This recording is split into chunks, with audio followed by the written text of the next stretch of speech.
I want people to know who you are, so introduce yourself, man. My name is Lion Marte. People call me Lion on Instagram.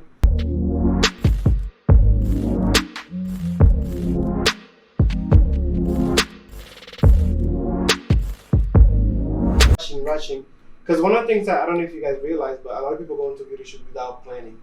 And then what that causes you to just be impatient about what you're trying to capture and then just rushing to get the shot. And then your creativity is like, and you're not thinking. You're not literally sitting like, okay, what do I want this to be like? Because if you think about it, the reason why photography helps you, because there's a lot of elements in a photo that you need to be aware of, like your lighting, your leading lines, what the background, the foreground, creating depth in the picture, not just creating like a flat picture, but like actually creating like something that you could see through, not just something that, okay, I'm here, but like, oh, if I look at it this way, like you see different angles. Yeah. So when that translates to video, you're a mastermind, because now you get to sit down and be like, okay, how do I want this frame of video to move through, like, you know what I mean, like flow.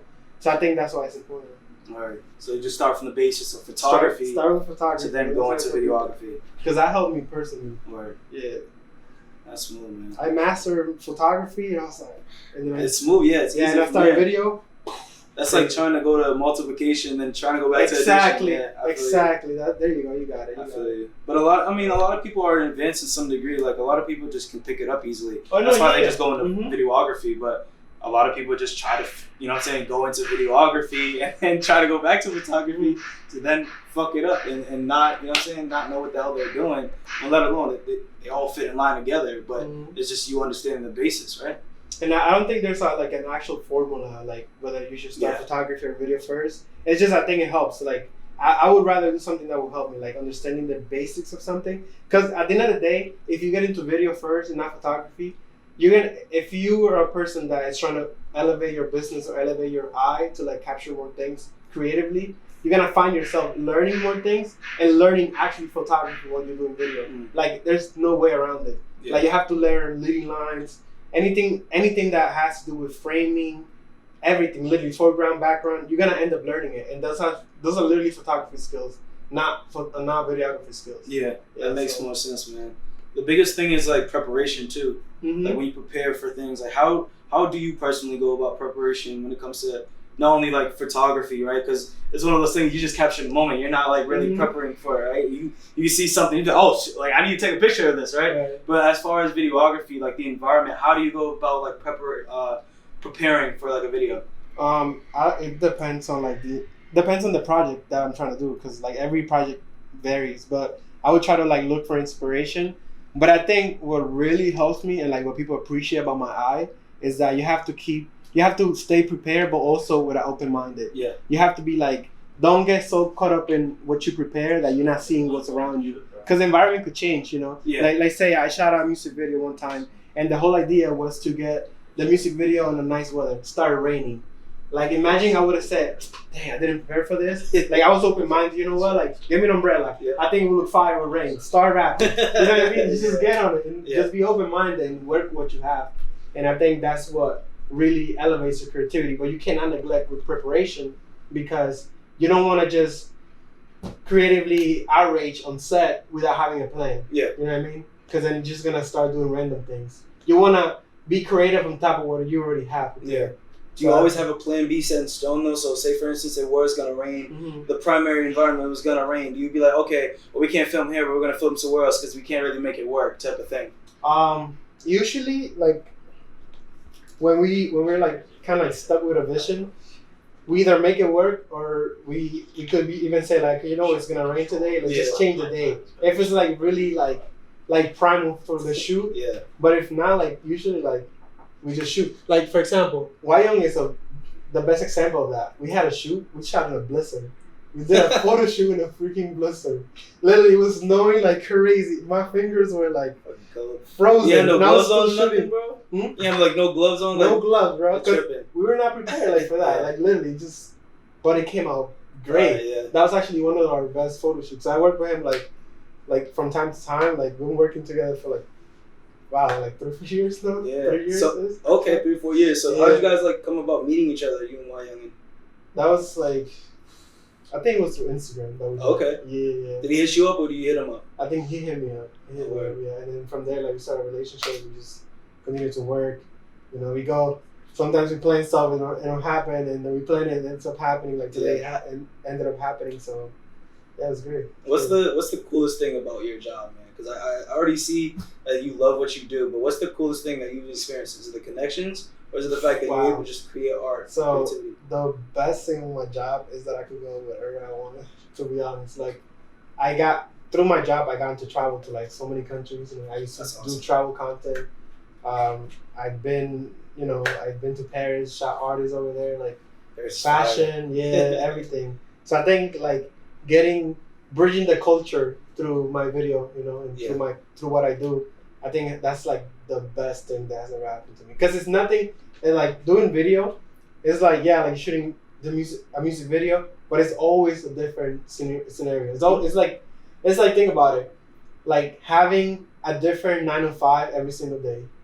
Like it's just constantly like changing jobs, you know, doing the same thing but like a different approach, different sense of like creativity and all that.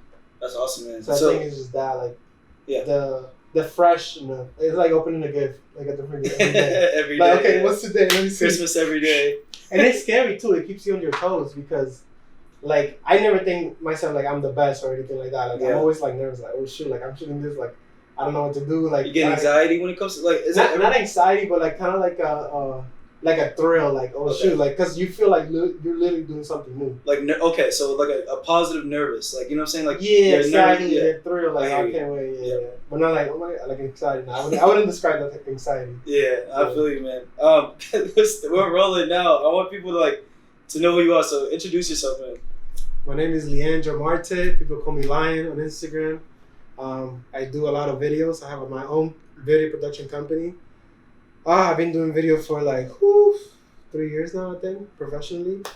I've done from music videos. I've worked on commercials from the smallest to biggest, fashion shows in Paris, London, travel content for brands. It's just everything you can name, and photography as well. Yes. Photo shoot, portraits, everything. It's essential. It's an essential part of like, you know what I'm saying, the start of your career. And we already talked about it earlier. Like it's kind of resonated and just kind of built over time, helps you build your photography, videography skills. So where are you from, my man? Originally, I'm from Dominican Republic. Okay. But I came to this country like 10 years ago. If I were to think back from when I came, I would never think I would be here. Like, doing this video. Yeah, why is because I've never saw myself doing video. It wasn't something that was like imparted to me. I actually never had a sense of like what I wanted to do. I just kind of like, you know how people like go with the flow with life? Yeah. Like, okay, whatever's going there, that's how I did. I've seen it firsthand. Definitely. Until I found like videography, I was like, oh shoot, like it just hit me. I was like, this is it. And I knew like I was like 19 years old. I'm 24 now. So once I found out, I was like, oh, this is it. There's no going back. Yeah. And ever since then, like I just been super, super passionate about it. That's awesome, man. That's awesome. I think for anybody, like originally my goal was to be a football player, right? But it's not set in stone, right? Like you know what I'm saying? Just vision that, you dream about that. I want to be a dancer originally. Yeah, so like you know what I mean? Like you always have something that you want to do originally, but like you found your love, right? And you know what I'm saying? I can resonate with that. So how did you get introduced to video and photography? It was a mistake. It was a happy accident. That's how I call it. Actually, I got interviewed for a magazine. Really? And they told me to explain like in the title like how I got introduced to like all of this. And I put like literally I titled it "Happy Accident" because it was like literally at the halfway of me pursuing computer science. Yeah. And I had to fulfill my requirements. Is computer science hard though? Like it's dumb hard. Yeah. Hard. So I was the counselor told me, oh, so you need to complete your requirements, so you have to take an elective.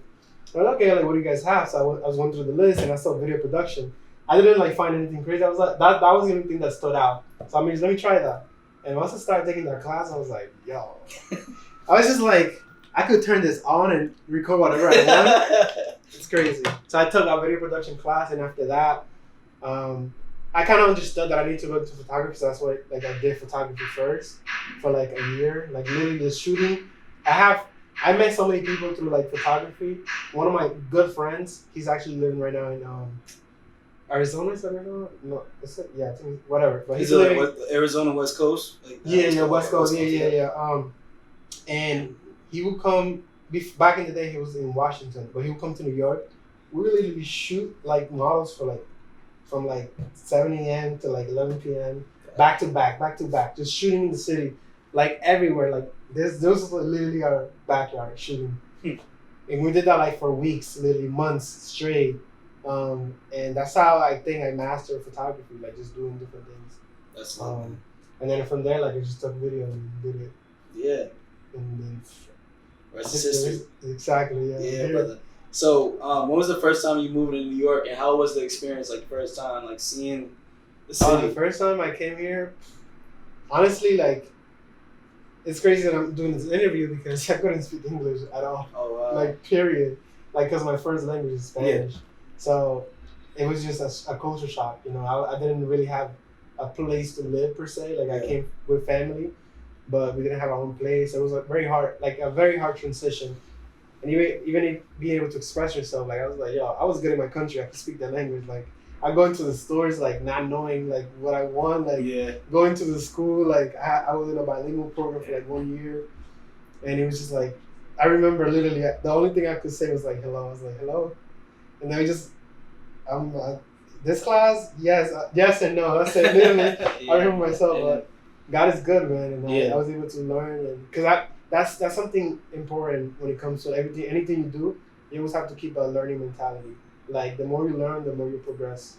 Never feel like you know it all, because then that's your biggest dangerous position. Man. That's a dangerous position to be in. Like I've seen it, I've seen so many people in this industry, photographers, videographers, that they get just a little bit of success and they feel like they know it all, and then they just become, the ego just take over. Like, oh, I do this and that, and you can't, and then you stop learning, and then you stay in one place. You can't.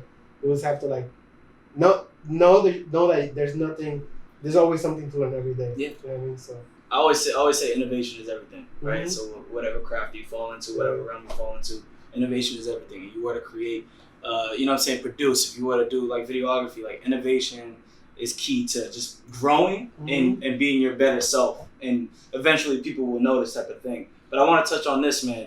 You're bilingual, which is, I give you all the props in the world, because it is a tough thing to do. It's a tough thing to speak two languages. I'm like trilingual a little bit now. Trilingual? Because I lived in Paris. Oh, so I you speak a little, okay. I speak a little bit of French. I understand and I could defend myself. So. That's lit, man. So how do you go about trying to learn languages, and then especially moving to America? How was the transition? Because you said it was a culture shock, but I want you to elaborate a little bit more on that, man. The transition was hard. Like, you never, like, back in the day, I would have never thought, like, literally, I thought it was impossible to learn this language. I was like, I don't know how people freaking do this. Like, I could not get my mind around it. But I think, like, anything, practice makes perfect. And, like, so putting yourself in an environment for success, like, what I would do is, like, even though I was in a bilingual program, like, I was a little bit outgoing. So I would try to, like, hang out with people that spoke English. Yeah. And, like, watch movies that were in English. Like, up to this day, because I'm still trying to sharpen my French skills, I still watch shows in English, but, like, with French subtitles. Or, like, vice versa. Because you still got to practice it, like, every time. It's a constant state of practicing. Something. What's the biggest thing? Because I know, like, for you, you had the urge to want to learn. Mm-hmm. But for Americans, it seems as if, like, we only speak American, but we're not so, like, I don't know, like, we have these programs, we have Spanish, we have French, but we don't have the urge to, learn a different language. What do you think the biggest problem with that is?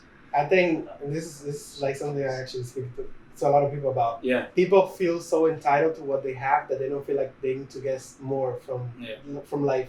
The reason why I'm so, like, eager to learn is because from where I came from. Like, I came from a country, like, that you don't necessarily have it all. Like, it's a struggle to even have a meal. Like, people here have electricity 24 hours. In my country, you lose electricity for, like, straight 8 hours. You need to have a candle, like, going around, like, the water sometimes is not, like, hot water. You have to heat it up in the stove and then take it to the backyard, like, throw yourself, like, or sometimes it's just, like, you can't do that because you don't have gas. So you have to just take it in cold water. So it kind of teaches you to, like, work hard for things. So, like, you become more appreciative of life. And I think that's what a lot of people lack. People really feel like they already have it all, like, and they don't feel like working, or they're just lazy. Honestly, Yeah, they don't I have think that's the ambition. biggest thing, man. And I think it all starts at home. Yeah, we don't have parents that really embed that into their children. Like, yo, like there's more to life. Like you were created for more. You could do more than what is being offered to you, and with that, you could inspire other people to do the same. Like, not just to lay back and be like, this is life, and then let me go with the flow. Like, no, there's more than this. Yeah, it's pushing through those barriers, exactly, right? Exactly. Yeah. So I think being like, I guess Hispanic gives me that ability, And I think anybody could have that. It's all about perspective. If you're able to learn from somebody else's life and understand that there's struggles out there, like you'll be more open minded to say like, wow, like everything that I have right now, I'm taking it for granted. Like I should be more appreciative. It will make you wanna do more so you could do more for other people. So I think that's the biggest thing, like feeling entitled to what you already have. Yeah, and also like the life experiences, like experiences that you know what I'm saying, witness, like those are also key things to humble you, right? Like you already kind of touched on that, just being humble and just being appreciative, right? But it all depends on like circumstances. A lot of people are, you know what I'm saying, given a fortunate opportunity, right? But sometimes when people that, your parents or anybody that mentors you doesn't give you that advice to be like, hey, well, there's so much more in the outside world.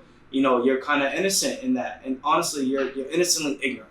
Mm-hmm. But once you like open yourself, because it's one thing for people like to tell you, right? But it's for yourself to do at the end of the day. Once you get older, you experience those things no matter what. So that's the most important thing. But as far as like the culture in New York compared to the culture in like France or anywhere else, what's the things that you kind of depicted, and like what are those things that you find so cool about culture, the meaning of culture as a whole? I think every culture has something different to offer. Like for example, I would say like me being in DR where I was born gave me the ability to like struggle and learn and like overcome things, and I was able to carry that and bring it to New York. So being here is like, okay, like I have the ability. Okay, I'm struggling, but like I'm overcome. I'll be good. And friends here, something that New York has to offer, and I say it all the time, is like this is such a fast-paced city. Like I used to live in the city, like downtown, and like literally like every day was just an energy rush to like get work done. And then Paris, like when I was living in France, it was like it's so mellow and slow that it actually gives you the ability to succeed there. Like because people are like taking more chill. And since I'm a New Yorker, I'm like, okay, let's work. Let's get things done. Like, I was there, and I was literally like not to be a point of bragging or anything, but like I was making money. Like, literally, I was making a lot of money in France in like 2 months just being there. And people were asking me like, yo, like, how are you getting so many jobs? I'm like, bro, it's just New York energy. Like, I'm just like here to work. Yeah. I'm not trying to lay back and not do anything. Like, I was like, nah, like I'm working. You know what I mean? So, you think being a part of this environment had taught you that? Yeah, it literally taught me like the fast pace to like get things done. Because it's literally all about that. Like, I mean, you guys are not from New York, but if you stay here long enough, you'll probably develop anxiety to an extent if you're not used to like the whole rush and like, yo. That I can't live in the city because I need to separate work from my life. But I gotta live, guys. No worries, man. No worries. It's a pleasure, man. Thank you for the impromptu interview. Yes. Let me get a story real quick for the IG. For sure. Make sure you check out my man on Instagram. We'll make sure we put up the little tag during the interview. Sounds good. Make sure it's up, yo. Where you guys stay from? Massachusetts. Yes, sir. Massachusetts. Let's go. Massachusetts. I appreciate you guys. Anytime, man. Anytime. It's a pleasure meeting you, bro. For real. Likewise. Pleasure, man. Yeah. But we're gonna leave it on this note, man. It was a pleasure talking to my man. It started off as a one-on-one conversation, but we transitioned to an interview. I hope you guys enjoyed this little interview we did. Hopefully we can catch up with you soon when we come back or whatever the case is, man. It was definitely a pleasure. Gotcha. With that being said, make sure you like, subscribe, turn on post notifications. Let's go. Y'all know the deal, man. All love on this side. New York. Let me take some pictures of and then yeah.